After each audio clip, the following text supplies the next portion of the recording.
Sobrang laki pala ng kontrata ni Bolbol dito sa PBA mga boss. Kahit nga ipagsama mo yung mga sahod ng bench player, ay mas malaki pa rin ang 10 beses ang kontrata nito. Kaya pala mas pinili nitong lumipat sa PBA kasi ganito pala kalaki ang kikitain niya. Kung magkano nga yan mga boss, ay tara pag-usapan natin.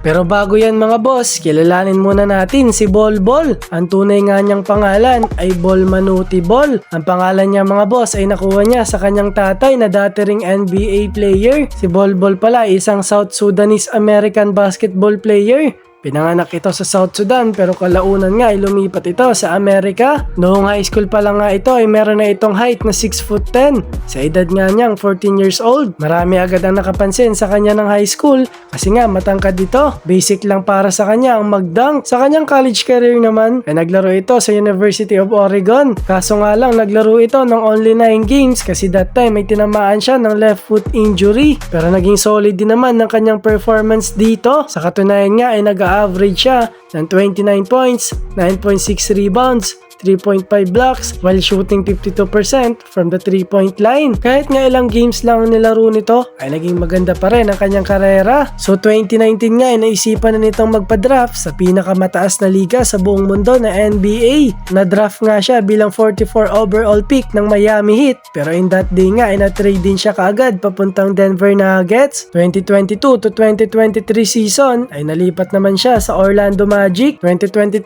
to 2025 naman ay napunta siya sa Phoenix Suns. Sa kanyang 7 taon nga sa NBA ay nag-average lang siya ng 6 points per game. Malayo sa kanyang high school at college career na mas mataas nga ang kanyang nagagawang puntos. Pagtapos nga nitong 2025 season ay binitawan na rin si Bolbol ng Phoenix Suns kaya naman naging free agent nga ito. So nitong nakaraang buwan lang ay may kumakalat na rumors online na maglalaro daw itong 7'3" fresh from NBA na si Bolbol dito nga sa pinakataas na liga sa Pilipinas na PBA. At siya nga daw ang magiging import ng talk and text. Kala nga ng iba ay haka-haka lang at pampahype lang daw. Pero nagulat ang lahat kasi last week lang, February 19 o 20 ata ay lumapag na sa NAIA si Bolbol at sinundo nga siya ng management ng talk and text. Nagulat nga ang lahat kasi totoo pala talaga at hindi haka-haka lang. Sa ngayon nga ay nag-i-ensayo na itong si Bolbol para sa nalalapit na season ng PBA. Sa paglaro nga niya sa PBA ay marami ang gustong malaman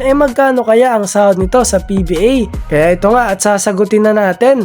So kanina lang mga boss ay nalaman na natin kung magkano ang kontrata ni Bolbol sa talk and text. Ayon nga sa spin.ph ay umaabot ng $120 o humigit 7 million pesos sa pera natin. Hindi nga ito years mga boss kundi per month. Ganyan kalaki ang perang matatanggap ni Bolbol every month sa talk and text. Mas nahigitan niya pa nga ang sahod ng highest paid PBA player ngayon na si Abay. Ayon nga sa nakita ko ay nagre-range ng 6.5 million si Abay compare sa 7 million naman ni Bolbol. Well kahit hindi nga ito gaano nag-stand out sa NBA ay malaki pa rin ang kontrata niya overseas. Isa lang yung patunay na ibang klase talaga ang NBA. Kahit yung mga bangko nga doon pag napunta dito sa Pinas ay paldo talaga. Pero para sa inyo nga mga boss, worth it kaya ang ganito kalaking halaga para sa isang average NBA player? Comment nyo na nga lang kung ano yung masasabi nyo.